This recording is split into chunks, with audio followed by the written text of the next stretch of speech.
지난주 소신 발언을 하고 돌아간 정민재 평론가에게 뉴스 FM 청취자들은 이런 별명을 붙여줬습니다. 민재 사이다.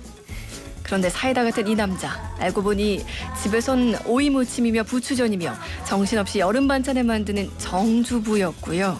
일 끝나면 헬스장에서 연속 채투바에 도전하는 리틀 마동석이었습니다. 그리고 타 방송에선 무려 요정으로 불린다고 하는데요.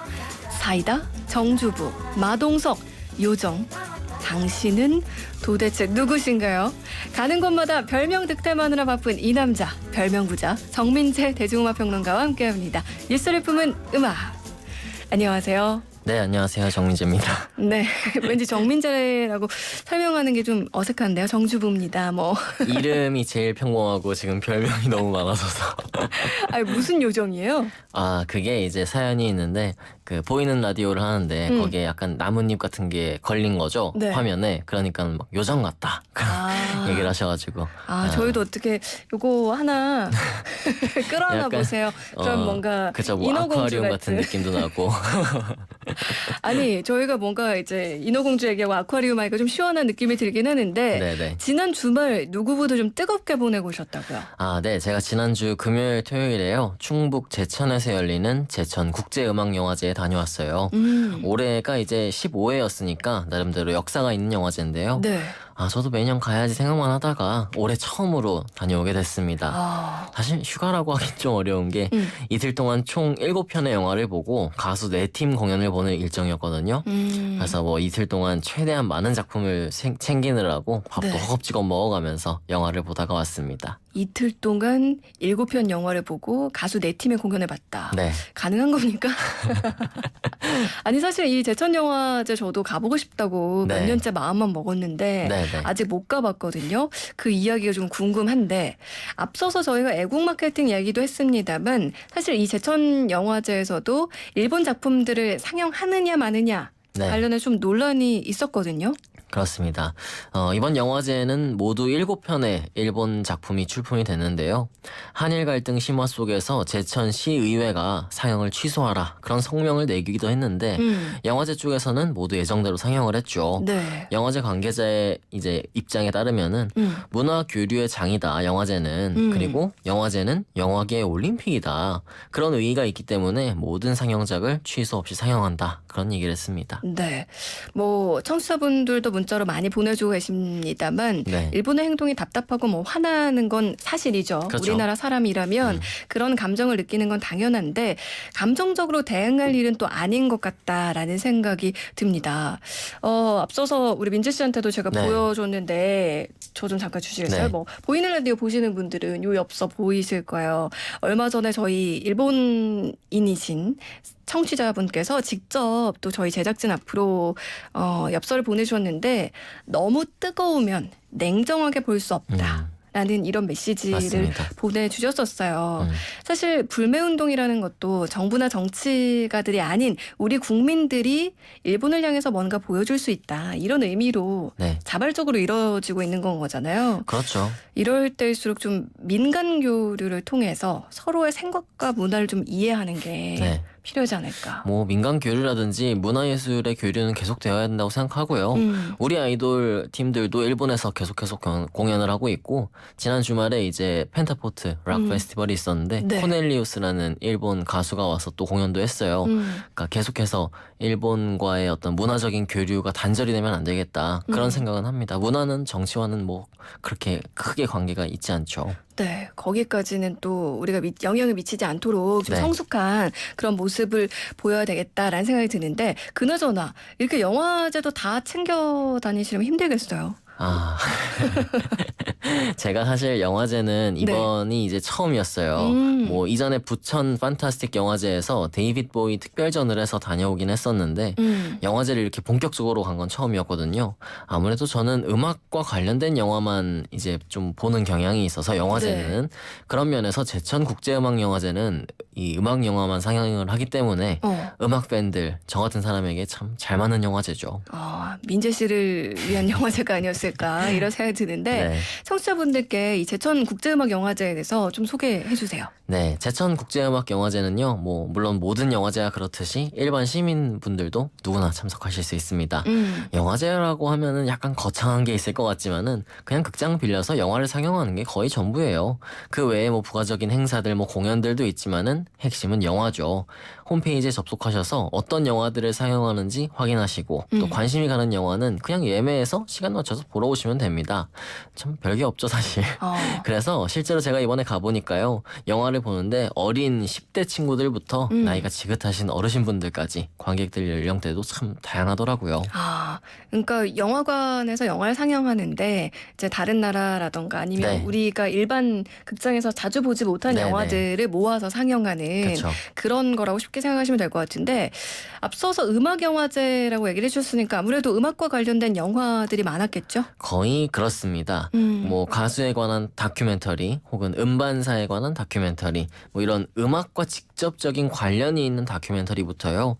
지휘자를 소재로 한 극영화 혹은 사운드트랙이나 주제곡이 인상적으로 기억되는 영화, 그러니까 어떤 형태로든 음악과 접점이 있는 영화를 상영하죠. 네. 그래서 올해는 김수철 씨가 출연했던 1984년 영화 고래사냥, 안성기 씨, 박중훈 씨가 나왔던 2006년 영화 라디오스타, 이런 영화도 상영됐어요.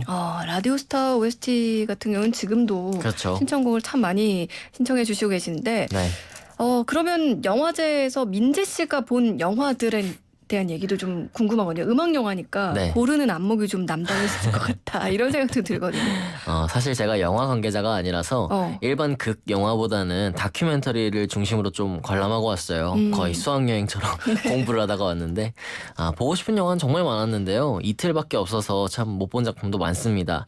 제가 본 영화는 음악가에 관한 다큐멘터리 3편, 그리고 음반사에 관한 다큐멘터리 2편, 그리고 개막작 1편 이렇게 보고 왔는데요. 네. 우선 음악가를 다룬 다큐멘터리에 대한 얘기부터 좀 드릴게요. 네. First Lady of Jazz라고 불렸던 엘라 피츠제럴드, 이분을 다룬 다큐멘터리 재즈 디바 엘라 피츠제럴드, 이 영화를 보고 왔고요. 또 그야말로 재즈를 살았다, 그렇게 얘기해도 과언이 아닌 마일스 데이비스에 관한 마일스 데이비스 쿨 재즈의 탄생, 네. 그리고 영원한 기타의 신 에릭 클랩튼 기타의 신이라는 영화까지 총 3편 봤습니다. 일단 이름만 들었을 때 우리가 다 네. 유명한 뮤지션이라고 할 수 있는 그런 작품들인데 어땠어요?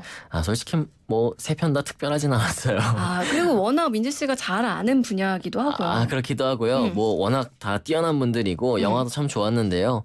그냥 다큐멘터리이기 때문에 새 인물의 출생부터 죽음까지 또 건강에 아직 살아계신 에릭 클랩튼의 경우는 현재 모습까지의 여정을 아주 차분한 시선으로 바라본 영화들이었거든요. 네.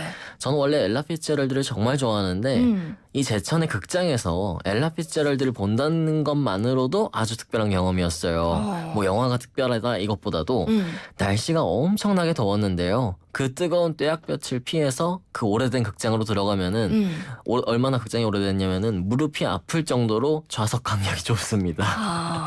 그렇게 환경은 좋지 않습니다만 네. 거짓말처럼 엘라 피츠제럴드 노래가 막 흘러나오는 거예요. 뭔가 시대를 거슬러 올라간 듯한 느낌 들 것 같아요. 그냥 그 영화관과 바깥의 세상이 완벽하게 분리되는 너무 비현실적이고 마법 같은 경험을 했고요. 네. 영화제에서 제가 처음으로 본 영화가 엘라의 영화였어요, 이번에. 그래서 더 기억에 남고, 마일스 데이비스 영화도 정말 인상적이었죠. 그분이 생애 마지막 순간까지 끝없이 시대와 호흡하면서 음악의 발전을 꾀한 명장이라는 거를 다시 한번 느낄 수 있었습니다. 에릭 클랩튼을 아무래도 많이들 친숙해 하실 텐데 네. 이 작품은 어땠나요? 에릭 클랩튼 영화는요, 특이하게 에릭 클랩튼이 직접 내레이션을 했어요. 그래서 더욱 몰입감이 뛰어났고요. 마치 이분의 이야기를 본인에게 직접 듣는 듯한 그런 느낌이었습니다. 또 핑크 플로이드의 로저 워터스를 비롯해서 많은 음악 거장들이 에릭 클랩튼 이야기를 전하기 위해서 인터뷰에 응했고요. 네. 자료화면에서는 아레사 프랭클린, 아까 노래도 나오던데 밥 딜런, 네. 비틀즈, 비비킹 이런 이런 당대 최고 음악가들이 모두 나옵니다. 네. 음악 팬으로서 정말 즐길 수밖에 없는 영화였고 특히 다들 아시겠습니다만 어린 아들 코너 클랩튼을 불의의 사고로 잃었던 그리고 나서 만들었던 Tears in Heaven 네. 이 노래 나올 그 대목에서는 정말 눈물이 나더라고요. 아, 본인의 설명을 들으면서 이제 들었을 때는 네. 더 왠지 가슴이 찡했을 것 같아요. 정말 슬펐습니다. 아, 참고로 이 영화는요 가을 무렵에 국내에서 정식으로 개봉을 한다고 들었거든요. 그래서 관심 있으신 분들은 놓치지 않으셔야겠습니다. 네. 그러면 뭐 에릭 클랩튼의 노래 하나 들어볼까요? 네, Tears in Heaven은 워낙 다들 잘 아시니까 넘어가고요. 에릭 클랩튼 이번 영화 마지막에 흐르는 노래가 있어요. 에릭 클랩튼의 명작으로 꼽히는 1974년 두 번째 솔로 앨범에 실린 Mainline Florida라는 노래인데요. 네. 아마 생소하신 분들이 많으실 겁니다. 그렇지만 에릭 클랩튼의 블루스 락 그 맛을 온전히 느낄 수 있는 그런 곡입니다. 네, 한번 들어볼게요.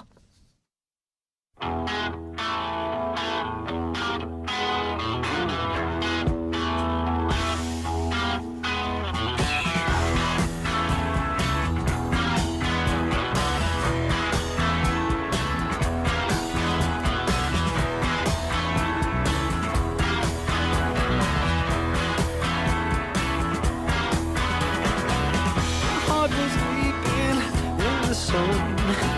My friends all say that you're the one. Let me get this one thing very clear.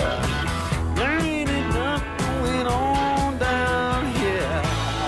Mainline Florida, oh, to say.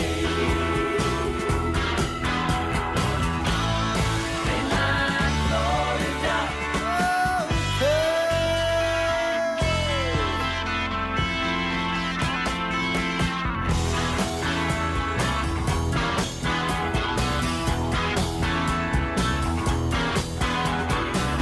Arms are open wide.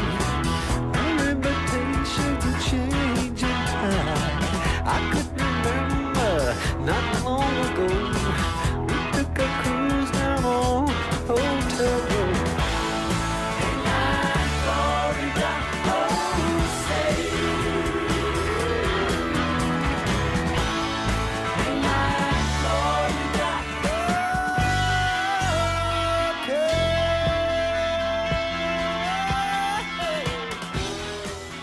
네, 에릭 클랩튼의 메인라인 플로리다. 네. 요 곡 함께 했는데 음반사에 관한 다큐멘터리는 어떤 거였나요? 재즈 명가라고 꼽히는 레이블이 있죠. 블루노트. 이 회사에 대한 영화 블루노트 레이블이랑요. 우리에게 비교적 익숙하지 않을 만한 레게 레코드 회사 레게의 산실 트로젠 레코드 이 두 편이었습니다. 네. 블루노트에 대한 이야기는 마지막으로 좀 전달드리겠고요. 트로젠 레코드에 대한 얘기부터 들려드릴게요. 우리가 흔히 레게 하면은 밥 말리의 레게, 약간 정치색이 있는 그런 레게 이런 음악을 떠올리는데 이것도 물론 맞습니다만요. 레게의 기원을 쫓아서 올라가면은 자메이카에서 다 같이 모여서 춤추기 좋은 음악이 있었어요. 이게 1962년 자메이카 독립 후에 자메이카인들이 영국으로 건너가면서 전파가 됩니다. 네. 근데 사실 영국으로 가면은 아무래도 그 당시에 영국인들의 차별과 멸시가 분명히 있었겠죠. 네. 그 타국 땅에서 멸시를 받으면서 살다 보니까는 고향의 음악인 레게가 그들에게 위로가 된 겁니다. 그렇게 해서 이주 자메이카인들 중심으로 향유되던 영국의 레게가 점차 영국민들에게 퍼지게 되고요. 결정적으로 그 음악에 현악기 편곡이 들어가면서 마침내 1970년대에는 영국 차트 1위 곡까지 올라와요. 이게 레게의 산실 트로젠 레코드의 당시 상황을 아주 잘 보여주고 있습니다. 아, 이런 과정 속에서 뭔가 그런 메시지가 들어가고 네. 이렇게 됐겠네요. 자, 그럼 이 영화에서도 한 곡 들어볼까요? 이 노래는 아마 지금 방송 들으시는 분 중에서 아는 분이 거의 안 계실 거예요. 어머, 그래요? 네, 저도 영화를 통해서 처음으로 알게 된 노래인데 네. 미국 밴드 브래드의 노래를요 자메이카의 레게 가수 켄 부스가 커버해서 영국 차트 1위에 올랐던 1974년에 그런 노래입니다. Everything I Own 한번 들어보시죠. 궁금하네요. You gave my life to me, set me free, set me free. The finest years I ever knew is all the years I had with you.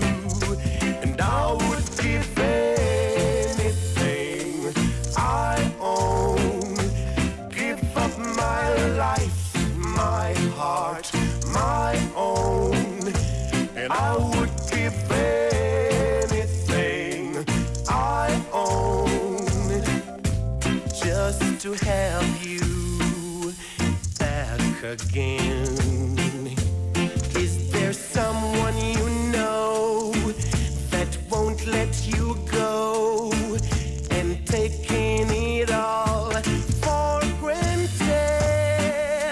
You may lose them one day, someone takes them away, and you don't hear a word they say. And I would give anything I own, give up my life, my heart, my own, and I would give anything I own just to have. 제가 Everything I Own이라는 곡을 검색해 보다 보니까 네. 엔싱크가 부른 버전으로는 네. 그래도 많이들 알려져 있는 것 같은데 캔버스는 저도 처음 들어봤어요. 네, 캔버스 버전도 있고 뭐 말씀하신 버전도 있고 그 보이조지 컬처 클럽의 보이조지도 이 노래를 불렀고요. 네. 많은 가수들이 불렀는데 뉴스 FM 조현진입니다. 진짜 최고다 생각이 든 게 네. 캔버스 버전의 Everything I Own은요 아마 전 세계에서 여기에서만 오늘 나갔을 수도 있어요. 그 정도로 지금 많이 좀 잊혀진 곡인데 참 좋은 선곡이었다고 제가 가져왔지만 그런 생각을 해봅니다. 아니 저를 약간 좀 어깨를 들썩이게 해주셨다가 갑자기 민재 씨 자화자찬으로 넘어갔는데 네. 아니 오늘 제천 국제음악영화제 얘기를 하다 보니까 시간이 또 벌써 이렇게 흘렀어요. 네. 마지막은 어떤 곡 또 들고 오셨나요? 재즈에 관해 잘 모르시는 분들도 블루노트라는 단어는 좀 다들 들어보셨을 거예요. 블루노트는 원래 재즈 또 블루스에서 사용되는 음계를 말하거든요. 네. 그렇지만 우리가 흔히 아는 블루노트는 재즈 음반사죠. 최근에는 노라 존스, 그레고리 포터 이런 재즈 가수들로 잘 알려졌지만은 사실 이 회사는 1939년에 세워진 역사 깊은 아주 작은 영세 회사였어요. 다큐멘터리 블루노트 레코드는요, 이 회사가 어떤 철학으로 설립이 돼서 전성기를 누렸는지 또 어떻게 지금까지 유지되어 왔는지를 재즈의 시선에서 보여줍니다. 그러니까 즉흥 연주로 대표되는 그 재즈의 맛도 충분히 느낄 수 있도록 레코딩 장면도 성실하게 보여주고요. 이 영화가 바로 내일 광복절에 국내 극장에서 개봉하거든요. 네. 관심 있으신 분들은 꼭 챙겨서 관람하시길 바라겠고 네. 이 영화에 나온 노래 중에서 영화에 나오진 않았습니다만은 블루노트 레코드에서 나온 음악 중에 색소폰 연주자 캐논볼 레덜리의 1958년 앨범에 실린 Autumn Leaves 지금 나오고 있는데요. 네. 음악이 길어서 미리 깔아주신 것 같습니다. 이 노래 들을 수 있을 만큼이라도 좀 같이 들어보면 좋을 것 같고 네. 트럼펫에는 마일스 데이비스, 피아노의 행크 존스, 베이스의 샘 존스, 그리고 드럼의 아트 블레이키가 연주합니다. 네, 흔히 고엽이라는 제목으로도 네. 많이들 알고 계시는데 오늘은 또 연주 버전으로 저희가 들어보려고 합니다. 네. 한번 Awesome Leaves 어떤 느낌일지 계속해서 들어보시고요. 오늘 뉴스를 품은 음악도 좋은 소식들 함께 이야기해 주셔서 고맙습니다. 네, 감사합니다. 네, 지금까지 정민재 대중음악 평론가였습니다.